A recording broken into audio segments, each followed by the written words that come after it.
Greetings. I'm Catherine, 30 years old, and my life's journey is taking a route I never expected. Instead of embodying the dream of a blissfully married woman, I find myself on the path to becoming a divorcee. My story veers off from the norm, where the usual suspects play different roles.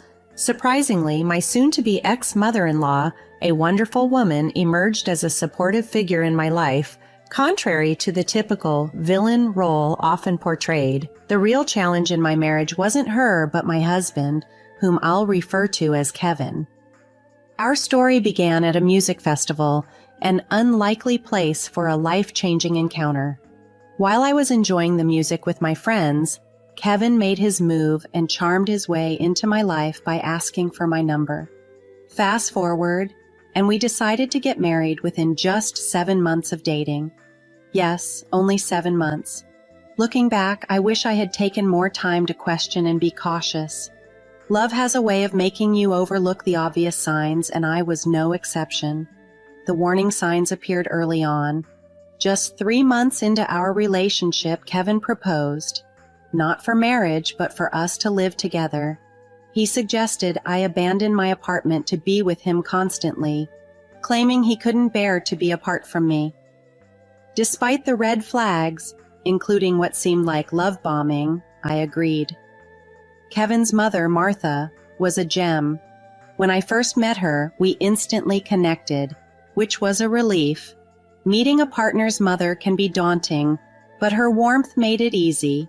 She welcomed me into the family with open arms, expressing delight at having me around after witnessing many fleeting relationships her son had. Her kindness and genuine affection were comforting, especially in contrast to Kevin's lack of commitment and respect towards his partners, as humorously highlighted by Martha through anecdotes of his past. In this unexpected chapter of my life, I'm learning to navigate the complexities of relationships, the importance of genuine connections, and the reality that sometimes the most supportive people come from the least expected places. I also took the opportunity to talk to him about the importance of kindness and respect towards everyone, not just women. I always believed the world could greatly benefit from more generous and compassionate individuals. I hoped he would take my advice to heart and treat you with the care you deserve. He seems to have done just that. He's genuinely kind, at least from what I've seen. After his father left, I dedicated myself to ensuring Kevin had everything he needed. I put in a lot of effort and time into his upbringing, often at the expense of my own needs, but seeing him well settled made it all seem worthwhile. Martha's words touched me deeply, showcasing her strength and dedication as a mother. Kevin, perhaps feeling uncomfortable with the depth of our conversation, suggested we move past this family backstory. But Martha wanted to keep sharing, expressing a desire to make the most of life and create new memories, especially with me around. She felt our connection was unique, not just another fleeting encounter for Kevin. She sensed something more lasting could develop from our relationship. Kevin, on his part, didn't hesitate to declare his immediate attraction and affection for me, despite his mom revealing aspects of his past relationships that he'd previously kept hidden. While his history raised some concerns, I couldn't help but feel optimistic about our future together. Love has a way of casting a rosy glow on everything, making it easy to overlook potential warnings. 7 months into our relationship, Kevin proposed simply yet meaningfully. He organized a picnic at a secluded spot, making it an intimate moment for us. Without the traditional fanfare of a proposal, he shared his feelings. He acknowledged his past relationships but insisted that what we had felt was different. He believed he had found someone who truly understood him, someone he could envision a future with. His change of heart, he claimed, was largely because of me, and with his mother's blessing and our stable foundation, he saw no reason to wait. "Catherine, I want you to be my wife. Will you marry me?" he asked, marking a pivotal moment in our relationship. I might not have a ring at the moment, but I promise there'll be one if you're willing to say yes. I get it, Catherine. The thought might cross your mind that we're rushing into this. But sometimes you just have that feeling. You know when something's right. We have something special, and I want to take the next step to make it official. Believe me, this is genuine. Just promise me you won't have any regrets later. He assured me, his words carrying a mix of hope and certainty. So, there I was, suddenly on a fast track to marriage with Kevin, despite my whirlwind of thoughts and concerns. Before diving into wedding plans, there was the significant task of bringing my parents up to speed. They knew about Kevin, but the sudden leap to marriage was news they needed time to adjust to. After Kevin presented me with a ring, we held an engagement ceremony that served as the perfect opportunity to introduce him formally to my parents. Their support was unwavering, bolstered by my reassurances of Kevin's sincere affection and our solid connection. The ceremony itself was modest and intimate, aligning with our preference for simplicity. Just close family and a few friends gathered to celebrate our commitment. Following the engagement, we marked the calendar for our wedding, setting the date 6 months ahead. Though it seemed like ample time, the logistics of planning a wedding, especially with my family and most friends residing in a different city, presented a challenge. With limited local support and not wanting to overwhelm Kevin, who was already juggling work and odd hours, I felt somewhat stranded in the preparation process. Then, out of the blue, Martha called. "Hey, honey, how are you holding up?" she inquired, her voice always bringing a sense of calm. "I'm managing, Martha. How about yourself?" I responded. "Oh, I'm doing quite all right, dear. I just wanted to express my gratitude for the thoughtful gift from your engagement party. It was truly unnecessary, but so very kind of you. I've always appreciated how wonderful you've been," she shared, her appreciation warming my heart. As the conversation turned towards the wedding preparations and I admitted overwhelmed at tackling it solo, Martha offered her assistance. "You know, I'm here if you need any help. I don't have much on my plate these days, just me and my dog, and, after all, it's my son's wedding. I wouldn't want to intrude, but I'm more than willing to lend a hand," she offered graciously. Her offer was a lifeline, a reminder that family isn't just about blood relations, but the bonds we choose to nurture and the support we extend to each other in moments big and small. Martha's readiness to help, to step in when I felt alone in the planning, was a testament to her love and the family I was about to join.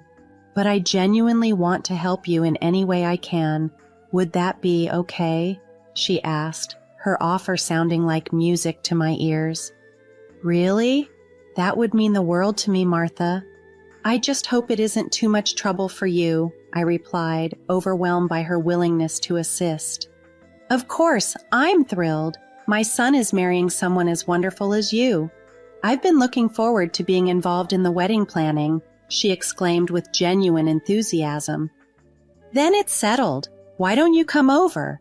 We can sip tea, sort through the details, and start planning," I suggested, excited at the prospect of her company. "That sounds delightful. I'll bring some of that shortbread you're so fond of," she replied, making the arrangement even more heartwarming.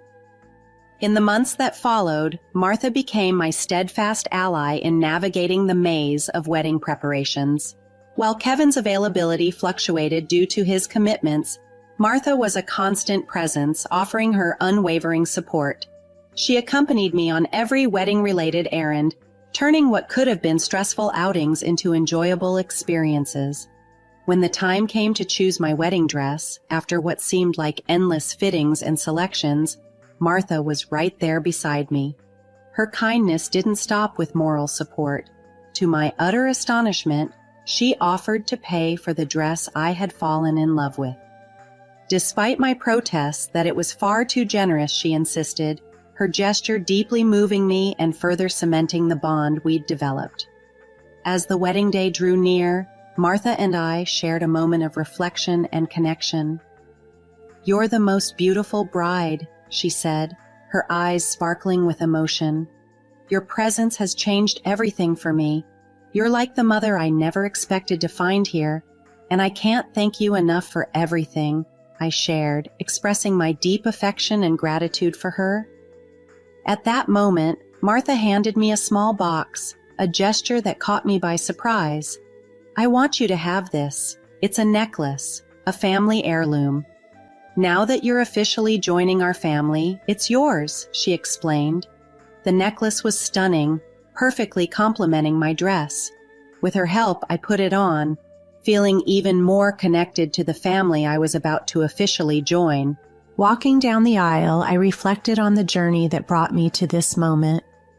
It had been a year since Kevin and I tied the knot, and despite the ups and downs, his quirks, and our shared moments, having Martha by my side through it all made everything more meaningful. Her support and love were gifts I never expected but deeply cherished, making our wedding and the time leading up to it a truly unforgettable experience. I always believed everyone had their quirks, including myself, but then there was Martha, the epitome of the dream mother-in-law. Martha, alongside Kevin, went out of their way to make my life filled with surprises and joy. For instance, my birthday celebration was nothing short of legendary thanks to their efforts. Completely unaware, I was astounded when my parents showed up at our doorstep and Martha presented a cake that was a slice of heaven itself. We celebrated with such abandon that it made me realize just how fortunate I was to have them in my life. Martha, whom I affectionately dubbed the plant whisperer, introduced me to the world of exotic gardening by gifting me some unique plants. Her visits often included sharing home-cooked meals, and together we spent countless hours tending to the garden. These simple yet profound moments underscored my incredible luck and the smooth sailing of life until a dramatic turn 3 months ago. The tranquility was shattered one night by a phone call from the hospital about Martha being admitted with a severe infection that had taken a toll on her kidneys, among other complications. The doctors were grim, giving her 4 weeks at most. The news was a gut punch, and while I spent nights by her side, Kevin coped by distancing himself, unable to face the reality of his mother's condition. In those final days, Martha and I shared a deeply emotional conversation. Despite my protests, she calmly informed me of her decision to leave me a significant portion of her inheritance. She explained that my presence had brought her the joy of having the daughter she always wished for. I was taken aback, suggesting that Kevin, her son, deserved it more. Yet Martha was adamant, expressing her trust in me to use the inheritance wisely and to share it with Kevin. She believed in my capacity to care for him, highlighting his good heart despite his occasional arrogance. Martha's gesture was a testament to the profound bond we had formed. She trusted me to not only be a steward of her legacy, but to also continue nurturing the love and care within our family. Her final request wasn't just about the inheritance.